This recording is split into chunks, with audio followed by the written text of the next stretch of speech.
Halo teman RSU Channel, salam jumpa kembali bersama RSU Channel YouTube konten. Dan RSU Channel pada kesempatan ini kita ada dalam sesi Speak Up with Ernest Suwer. Untuk Suwer kali ini kita akan bincang-bincang dengan Bapak Petrus Oryas Mudak, seorang putra Nusa Tenggara Timur, juga putra Rote seperti itu. Beliau ini syarat dengan berbagai prestasi, banyak CV-nya tentang dunia kerjanya, dan beberapa yang saya ketahui pernah menjadi direktur di Pelindo, ya Pelindo 2, kemudian juga di Freeport, di Antam juga, dan banyak jabatan-jabatan lainnya yang beliau sudah lewati. Kita akan bincang-bincang dengan Pak Oryas. Selamat malam Pak Oryas. Malam. Terima kasih untuk kesempatannya Pak Oryas. Saya senang ketemu orang Rote di Jakarta. Itulah, kalau tidak salah 10 tahun yang lalu mungkin waktu itu Bapak masih di Pelindo 2. 2014, 2015. Dan 10 tahun lagi baru kita bertemu. Memang untuk bertemu Bapak Oryas, ya luar biasa sekali. Terima kasih. Kalau kali lalu waktu itu saya wawancara Bapak untuk radio, sekarang saya punya konten YouTube sendiri Bapak, RSU Channel, dan ini untuk konten YouTube. Apa kabar Bapak Oryas? Kabar baik. Baik, sehat ya Bapak? Mana? Sehat-sehat ya? Sehat. Bapak tambah muda saja. Oke Bapak, seperti yang Beta bilang bahwa Beta tahu Bapak pernah di Pelindo 2, kemudian Freeport, Antam juga ya Bapak? Saya bukan di Antam. Oh, bukan di Antam. Holding company. Holding pertambangan company. Ya di Pertambangan. Inalum yang memiliki saham Antam. Itu marketplace itu Bapak sudah berakhir kapan berkarya di dunia kerja? Berhenti itu sebagai direksi ya, itu Oktober 2021. 3 tahun yang lalu Bapak? Iya, 3 tahun lalu. Terus sekarang kesibukannya apa saja nih Bapak? Sekarang ini saya masih komisaris ya di Rukun Raharja, perusahaan yang bergerak di bidang minyak dan gas bumi. Kemudian saya juga sambil mengurus ada 2 yayasan, Yayasan Sumur 83 itu di NTT, penyediaan sumur buat masyarakat. Ya. Kemudian saya juga ketua Yayasan Pendidikan Tinggi Kristen Maranatha, ini yang menghandle Universitas Kristen Maranatha di Bandung. Plus rumah sakitnya juga ya? Dia ada rumah sakit umum dan rumah sakit gigi dan mulut. Menarik, yang Yayasan Sumur 53 itu apa? Sumur 83. 83. Itu yayasan sumur untuk bantuan sumur yang didirikan oleh teman-teman kita di alumni SMP Negeri 2 Kupang tahun 83 ya. Iya. Dan kita menyediakan sumur ya untuk masyarakat NTT. Sekarang ini masih kita berikan di gereja-gereja, udah hampir 70 ya. Melalui gereja-gereja ya. Iya. Jadi karena kalau kita kasih ke masyarakat kan takutnya nanti mereka jual air lagi ke gereja. Oh begitu. Termasuk sampai di Rote juga ada? Di Rote ada beberapa, kemudian di Semau, di Sabu, di Timor, Lembata, dan Flores. Skop NTT lah Bapak? Iya. Jadi bersama teman-teman alumni masih komunitasnya masih bagus juga? Kita komunitas untuk menolong orang ya. Siap. Oke Bapak, jadi masih bergerak di yayasan dan berbagai kesibukan lainnya. Kita langsung saja Bapak. Ke depan ini apa yang Bapak pikirkan untuk NTT secara lebih luas? Kalau saya sih saya setelah keliling-keliling NTT, saya berpikir ini harus diurus lebih baik, dan kita mau melangkah lebih real. Ya, saya ingin maju menjadi gubernur NTT. Iya, itu yang kita baca juga di berbagai media sosial dan lain-lain. Itu apa menjadi kerinduan Bapak sehingga memutuskan untuk setelah keliling NTT ya, kita resmikan sumur kurang lebih 5 tahun ini, saya melihat bahwa memang NTT perlu dihandle lebih serius. Jadi saya berpikir ya harus duduk sebagai pengambil keputusan di NTT. Iya. Karena kalau pengambil keputusan kan itu pemimpin itu mengambil keputusan dengan cara memecahkan masalah. Iya. Jadi permasalahan yang ada harus kita selesaikan. Ya. Itu yang menjadi dasar pemikiran kerinduan Bapak, keterpanggilan Bapak Oryas. Jadi saya kalau menjadi gubernur itu bukan untuk mencari pekerjaan, tidak. Ini kan memang semuanya sudah dilewati ya. Melayani masyarakat aja. Bisa berbuat sesuatu untuk masyarakat NTT.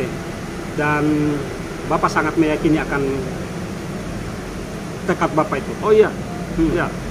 Saya menyediakan diri untuk melayani di sana ya, dan kalau memang partai politik dan masyarakat NTT menyambut niat ini ya, saya akan jadi. Kalau tidak ya tidak akan jadi. Ya, tapi secara pribadi Bapak mempersiapkan diri dan menyatakan kesiapan dulu ya Bapak sebagai salah satu putra sudah menyatakan kesiapan dan saya memang mempersiapkan diri. Saya udah mulai berkeliling di NTT ya.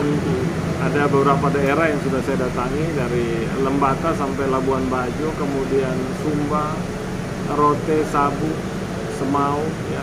Keliling untuk lebih mengenal di daerah. Ya. Dengan latar belakang Bapak yang begitu kaya sekali di dunia kerja, manajemen dan hal-hal yang Bapak lakukan selama ini, Bapak sangat yakin bisa memanage NTT untuk ke depan jika dipercayakan, diberi amanat oleh rakyat. Saya sangat yakin. Dan langkah-langkah persiapan Bapak untuk ke depan dalam rangka niat Bapak itu? Ya, saya mengenal lebih langsung, lebih jelas NTT itu dengan datang langsung ke daerah. Kan Bapak juga seorang putra NTT ya, lahir besar di Kupang dan sudah tahu tentang seluk-beluk NTT lah seperti ya. Tahu lah, walaupun lama meninggalkan NTT tapi saya tahu seluk-beluk NTT. Tentu untuk niat Bapak tersebut kan perlu melakukan komunikasi dalam hal ini komunikasi politik. Itukah yang sudah dilakukan juga Bapak selain mempersiapkan diri mengunjungi masyarakat untuk melihat dari dekat? Mengunjungi masyarakat itu dalam rangka persiapan supaya kalau saya berbicara dengan parpol itu pun juga saya berbicara dengan bekal. Saya paham mengenai keadaan dan saya memiliki kapasitas untuk itu ya, untuk mengatur dan memimpin NTT ke arah yang lebih baik lagi. Kita harus naik kelas, NTT harus naik kelas.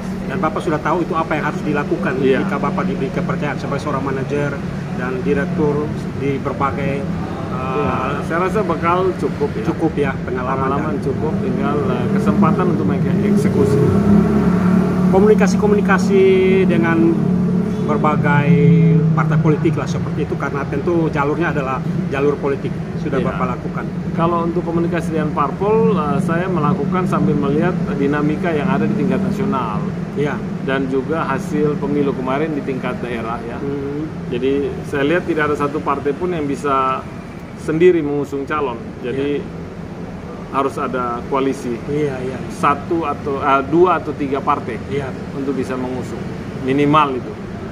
Dan dengan setelah pasca pemilu legislatif kan konfigurasi perpolitikan terutama di NTT sudah terbaca, sudah kita ketahui bersama dan ini jadi langkah awal bagi Bapak untuk melakukan pendekatan komunikasi dengan berbagai partai politik. Iya, sudah mulai tapi nanti sampai sudah jelas semua kita akan umumkan. Maju lewat mana atau tidak maju atau lakukan apa ya itu nanti kita akan lakukan dan batas waktunya kan masih akhir Agustus. Yang pasti secara pribadi Bapak sudah mempersiapkan diri mengunjungi masyarakat dan sekarang melakukan komunikasi politik.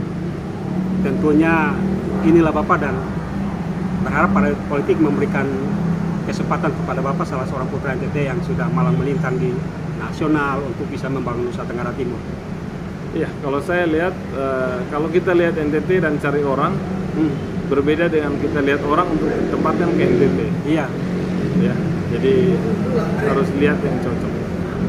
Dan Bapak sangat percaya akan hal itu. Selain berkomunikasi dengan partai politik, tentu masyarakat juga seperti yang Bapak sampaikan, Bapak telah mengunjungi berbagai daerah. Respon dari masyarakat terhadap Bapak seperti apa? Respon sangat baik dan saya berusaha untuk mendapatkan permasalahan di sana. Jadi jalan bukan hanya untuk bertemu biasa, tapi mendapatkan masalah di sana apa supaya saat menjabat kita paham apa yang harus dilakukan. Dan itu sudah Bapak sudah temukan setelah berkeliling sudah ada inventarisasi masalah Nusa Tenggara Timur. Dibilang belanja masalah. Betul sekali, belanja masalah. Tentu Bapak punya tim kerja lah atau apapun namanya itu sudah mulai terbentuk. Saya ada tim di setiap kabupaten itu ada. Maupun di Jakarta juga ada. Saatnya Bapak terpanggil untuk pulang ke Nusa Tenggara Timur. Kalau selama ini berbuat di level nasional, saatnya Bapak memberikan diri Bapak untuk berbakti di Nusa Tenggara Timur jika masyarakat merestui itu, Bapak. Ya. Oke, terima kasih Bapak Ori untuk kasih. bincang-bincang singkatnya. Selamat perjuangan, kita doakan. Ya, selamat, salam Tentu buat dalam semua perjuangan saudara itu. dan teman-teman di Rote. Betul sekali. Secara khusus mungkin Bapak ada mau dipesankan kepada masyarakat Rotendao. Ya, untuk masyarakat Rotendao ya yang paling penting adalah kita jaga kesehatan dan buat anak-anak kita sukses buat semua ya. Oke, terima kasih Bapak Ori sekali lagi untuk kesempatannya. 10 tahun kemudian baru kita bertemu lagi. Ya, Tapi Bapak Ori masih seperti yang dulu, bisa tetap terkontak kapanpun, itulah yang Ya. menjadi satu kebanggaan bagi saya, RC Channel, konten YouTube untuk bisa bincang-bincang dengan Bapak Orias Petrus Muda atau ya seperti itu. Terima kasih, selamat berjuang Bapak. Kita makasih ya, salam dukung buat dalam semua ya. ya. Oke, salam. Demikianlah perbincangan saya dengan Bapak Orias Petrus Muda, orang putra Nusa Tenggara Timur, putra Rote, yang sedang mempersiapkan diri untuk berkompetisi di dalam hajatan Pilkada Nusa Tenggara Timur tahun 2024. Sekiranya persiapan diri ini bisa mendapatkan restu baik dari masyarakat maupun tentu dari partai politik sebagai tempat di mana Bapak Ori mencalonkan diri. Terima kasih, salam sekali lagi Bapak Ori, sampai jumpa, Tuhan memberkati. Shalom.